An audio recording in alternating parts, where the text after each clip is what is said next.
അതിമനോഹരമായ കടമക്കുടി കാണണമെന്ന കടുത്ത മോഹവുമായി ഞാനിന്നലെ കൊച്ചിക്ക് പോയി.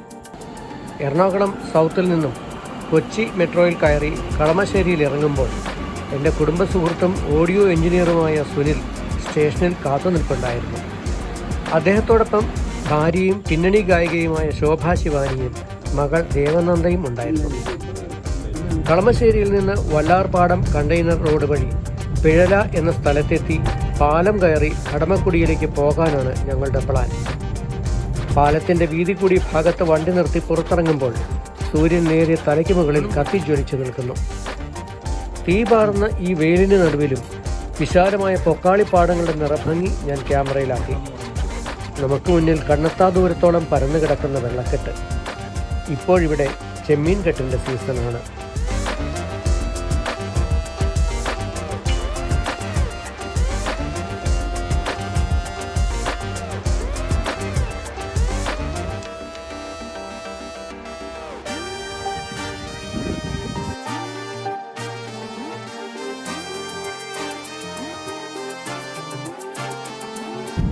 പിഴലയിൽ നിന്നും പാലം കടന്നെങ്കിലും അപ്രോച്ച് റോഡ് ഗതാഗത യോഗ്യമല്ല. മാത്രമല്ല ജങ്കാർ കടന്നെങ്കിലേ കടമക്കുടി ദ്വീപിലെത്താനും കഴിയും. അതുകൊണ്ട് വരാപ്പുഴ വഴി അങ്ങോട്ട് പോകാമെന്ന് കരുതി ഞങ്ങൾ വണ്ടിയിൽ കയറി. എറണാകുളം തൃശ്ശൂർ റൂട്ടിൽ ഇടപ്പള്ളിയിലെത്തി ലെഫ്റ്റ് തിരിഞ്ഞാൽ വരാപ്പുഴയായി. വരാപ്പുഴ പാലം കടന്ന് ഇടത്തേക്ക് തിരിഞ്ഞാൽ വരാപ്പുഴ ടൗണായി. അവിടെ നിന്നും 2 കിലോമീറ്ററേ കടമക്കുടിയിലേക്കുള്ളൂ. യഥാർത്ഥത്തിൽ കടമക്കുടി എന്ന് പറയുന്നത് കോതാട്, കണ്ടനാട്, ചേനൂര്, പിഴല, മൂലമ്പിള്ളി, കാരിക്കാട്ട്, ചരിയൻ തുരുത്ത്, വലിയ കടമക്കുടി, ചെറിയ കടമക്കുടി എന്നിങ്ങനെ 9 തുരുത്തുകളുടെ കൂട്ടമാണ്.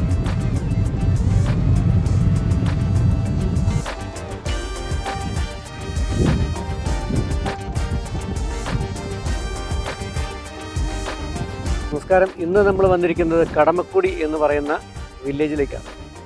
കൊച്ചിയിലെ ഏറ്റവും മനോഹരമായൊരു ദ്വീപ് ഏതാണെന്ന് ചോദിച്ചാൽ കടമക്കുടി എന്ന് തന്നെ ഉത്തരം. ഇവിടെ വന്നു കഴിഞ്ഞാൽ നമുക്ക് വെള്ളം, വള്ളം, അതേപോലെ തന്നെ പൊക്കാളി കൃഷി, അതേപോലെ തന്നെ കണ്ടൽക്കാടുകൾ, ഇത്രയും മനോഹരമായ സ്ഥലം ഇവിടെ ഉണ്ടെന്ന് പലർക്കും അറിയില്ല. അപ്പോൾ കടമക്കുടിയെക്കുറിച്ച് ഇനിയും ധാരാളം പറയാനുണ്ട്. അത് കുറച്ചുകൂടി കഴിഞ്ഞിട്ട് പറയാം. ഇരുവശവും വെള്ളക്കെട്ട്, നടുവിലൂടെ ടാർ റോഡ്. കൊച്ചിയുടെ തിരക്കുകളിൽ നിന്നകന്ന് മനഃശാന്തി തേടി രാവിലെയും വൈകുന്നേരവും ഒരുപാട് പേർ കടമക്കുടിയിലെത്തുന്നുണ്ട്.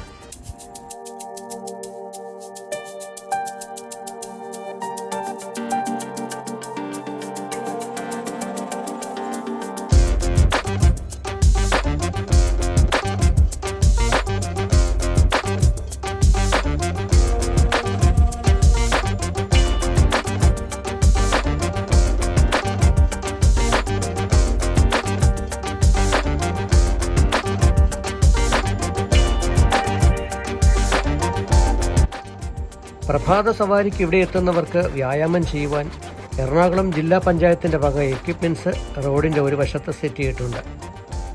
വലിയ കടമക്കുടിയുടെയും ചെറിയ കടമക്കുടിയുടെയും നെൽപ്പാടങ്ങൾക്ക് നടുവിലൂടെയും വയലോരത്തെ ഊടുവഴികളിലൂടെയും ഞങ്ങൾ കുറേ നേരം സഞ്ചരിച്ചു. പാടങ്ങൾ കതിരിട്ടുകൊണ്ട് നിരനിരയായി നിൽക്കുന്ന തെങ്ങിൻതോപ്പുകൾ, അതിനിടയിലൂടെ നീണ്ടുപോകുന്ന നാട്ടിടവഴികൾ. കടമക്കുടി സൗത്തിലെ ബോട്ട് ജെട്ടിയിൽ റോഡ് അവസാനിച്ചു. തൊട്ടടുത്ത് saint Joseph church. Kochi water മെട്രോയുടെ കടമക്കുടി ടെർമിനൽ ഇവിടെയാണ് നിർമ്മിക്കുന്നത്. അതിൻ്റെ പണി നടന്നു വരികയാണ്. അക്കരത്തുരുത്തിൽ മറ്റൊരു ടെർമിനലും. കടമക്കുടി എന്ന് പറഞ്ഞാൽ എത്ര 9 സ്ഥലങ്ങളാണോ? 9 തുരുത്തുകൾ, 13 വാർഡ്. ഇത് 13ാമത്തെ വാർഡാണ്. കടമക്കുടി വടക്കേറ്റാണ് 1 തുടങ്ങണം. അതിലെ ചരിയന്തുരുത്ത് വഴി അല്ലേ, ചരിയന്തുരുത്ത് വഴി, പാലിയന്തുരുത്ത് വഴി ഇവിടെ 13ാമത്തെ വാർഡ്. കോതാട്, കണ്ടനാട്, ചേന്നൂര്, പിഴല, മൂലമ്പുള്ളി, കാരിക്കാട്ട് തുരുത്ത്, മൂലമ്പള്ളി, ചരിയന്തുരുത്ത്, വലിയ കടമക്കുടി, ചെറിയ കടമക്കുടി. ചെറിയ കടമക്കുടി ഉണ്ട് അതിൻ്റെ അപ്പം. ഇതല്ല, അവിടെ ഒരു 10-40 വീടുള്ള ചെറിയ ഒരു ഡിഫൻസിൻ്റെ ഒരു പാലമൊക്കെ ഉണ്ട്. പ്രളയകാലത്ത് അവർ ഇട്ട് കൊടുത്താണ്. നല്ലൊരു റോഡും ഉണ്ട് ഇപ്പോൾ. ആ കണ്ടെയ്നർ റോഡിൽ നിന്ന് മൂലമ്പള്ളി കടമക്കുടി പഞ്ചായത്തിൻ്റെ ഒരു ഭാഗമാണ്. നേരത്തെയൊക്കെ പഞ്ചായത്ത് ഓഫീസും ഔട്ട് പോസ്റ്റൊക്കെ ഉണ്ടായി. ഔട്ട് പോസ്റ്റ് ഇപ്പോൾ ഇവിടെ ഒന്ന് പോയി കഴിയില്ല. ഇപ്പോൾ പഞ്ചായത്ത് ഓഫീസ്, വില്ലേജ് ഓഫീസ് മൂലമ്പള്ളിയിലേക്ക് പോയി കടമക്കുടി. ഇവിടെ ഉള്ളത് high school, vocational higher secondary, Ayurveda hospital ഇവിടെയുണ്ട്. അതെ, പൊക്കാളി ഇപ്പോൾ ഇത് വരുമാനക്കുറവ് കൊണ്ടിട്ട് ഇപ്പം ചെയ്യുന്നില്ല. കൂട് മത്സ്യമൊക്കെ ഉണ്ട്. കൂട് മത്സ്യം കിടക്കണം. ഇല്ല, ആ പാടത്തിൻ്റെ ഓടിട്ട വലങ്ങളല്ലേ ഷെഡ്, അതിൻ്റെ ഇപ്പുറത്തായിട്ട് കൂട് മത്സ്യ കൃഷി. കടമക്കുടിയിൽ വരാൻ ഞങ്ങൾക്ക് 3-4 വഴികളുണ്ടായിരുന്നു. ചാത്തനാട്ടെന്ന് ഇങ്ങാടിപ്പോൾ ഏറ്റവും നീളം കൂടിയ പാലമാണ് ഇത്. കണ്ടെയ്നർ റോഡിലേക്ക് പോകണ ഏറ്റവും 920 മീറ്ററിൻ്റെ ഒരു പാലമാണ് വന്നേക്കുന്നത്. എന്നാൽ അപ്പുറം പറവൂരിൽ നിന്ന് ഇപ്പോൾ ലാൻഡിങ്ങിൻ്റെ ഇത് നടന്നുകൊണ്ടിരിക്കുന്നുണ്ട്. എന്നാലും ഈ ഇവിടുത്തെ പാലവും കൂടി ശരിയായാലും മാത്രം കണ്ടെയ്നർ റോഡായിട്ട് കണക്ട് വരുള്ളൂ.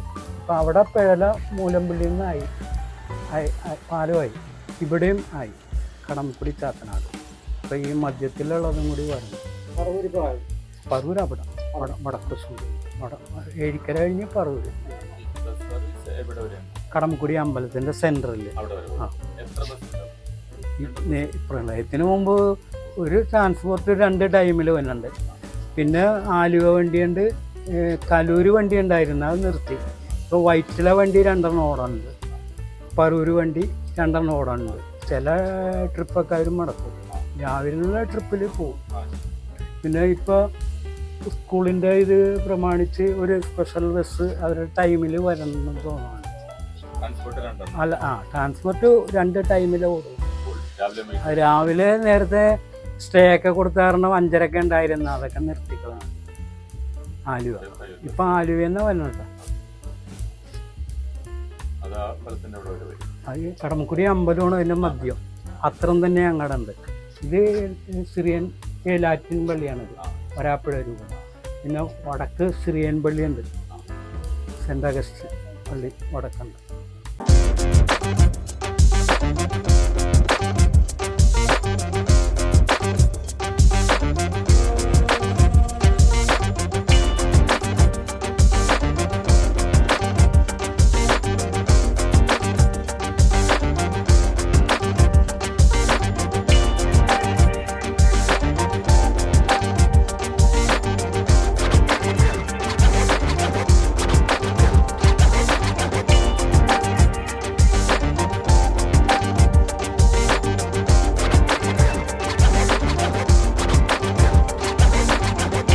ഈ പാടങ്ങളിൽ 6 മാസം ചെമ്മീൻ കെട്ടും 6 മാസം പൊക്കാളി നെൽകൃഷിയുമാണ് നടന്നു വരുന്നത്.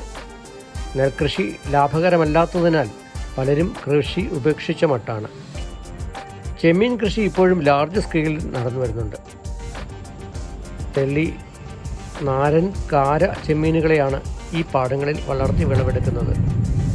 നെൽകൃഷിയുടെ അവശിഷ്ടങ്ങൾ മണ്ണിൽ ലയിച്ചു ചേർന്ന് ചെമ്മീൻ കൃഷിക്ക് അനുകൂലമായ ജൈവിക ഘടന രൂപപ്പെട്ടിട്ടുണ്ട്. ചെമ്മീൻ കൃഷി നടത്തുന്ന അവസരത്തിൽ വെള്ളം പാടത്തേക്ക് കയറ്റിയിറക്കുന്ന പതിവുണ്ട്. അങ്ങനെ കായലിൽ നിന്നും പാടത്തേക്ക് എത്തുന്ന തെള്ളിച്ചെമ്മീനുകൾ പെട്ടെന്ന് വലുതാകും. എന്നാൽ കാരച്ചെമ്മീന് 3 മാസം വളർച്ചയുണ്ട്. ഞങ്ങളുടെ യാത്രയ്ക്കിടെ ഒരു വീട്ടമ്മ തൻ്റെ വീട്ടുമുറ്റത്ത് ചെമ്മീൻ ഉണക്കുന്നത് കണ്ടു. നന്നായി ഉണങ്ങിയ ചെമ്മീൻ മാർക്കറ്റിൽ കിലോയ്ക്ക് 700 മുതൽ 1000 രൂപ വരെ വിലയുണ്ട്. ഈ യാത്ര ഇത്രയൊക്കെ ആയില്ലേ? ഒരു ചലച്ചിത്ര പിന്നണി ഗായിക കൂടെയുണ്ടായിട്ട് ഒരു പാട്ട് പാടാതെ പോകുന്നത് ശരിയാണോ? ഞങ്ങൾ ശോഭ ശിവാനിയോട് ചോദിച്ചു. ഭർത്താവ് സുനിലിൻ്റെ പ്രോത്സാഹനം കൂടിയായപ്പോൾ ശോഭ ഒരു പാട്ട് പാടാമെന്നായി.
ഇനി ലഞ്ച് കഴിച്ചാലോ? വരാപ്പുഴയാണ് കടമക്കുടിക്ക് തൊട്ടടുത്തുള്ള ടൗൺ. അങ്ങോട്ട് പോയി നോക്കാം.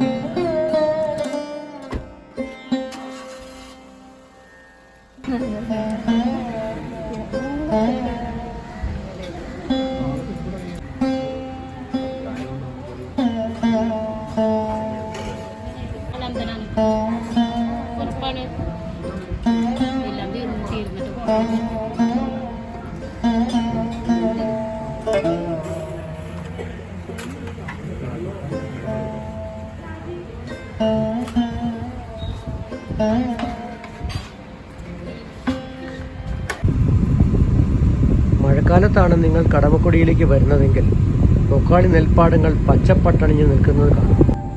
അത് കടമക്കുടിയുടെ മറ്റൊരഴകാണ്. ഏതു കാലത്തും മൈഗ്രേറ്ററി ബേർഡ്സിനെ കാണാം. ക്രെയിൻ ഇനത്തിൽപ്പെട്ട വെള്ളക്കൊക്കുകൾ അനവധിയുണ്ട് ഇവിടെ. എന്നാൽ ചെമ്മീൻ കെട്ടിന് ഭീഷണിയായിട്ടുള്ളത് നീർക്കാക്കകളാണെന്ന് ഇവിടുത്തുകാർ പറയുന്നു.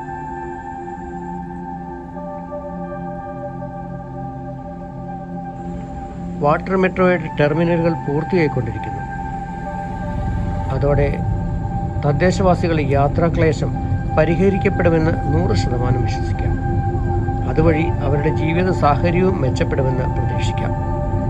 അങ്ങനെ കടമക്കുടി അടിമുടി മാറുകയാണ്.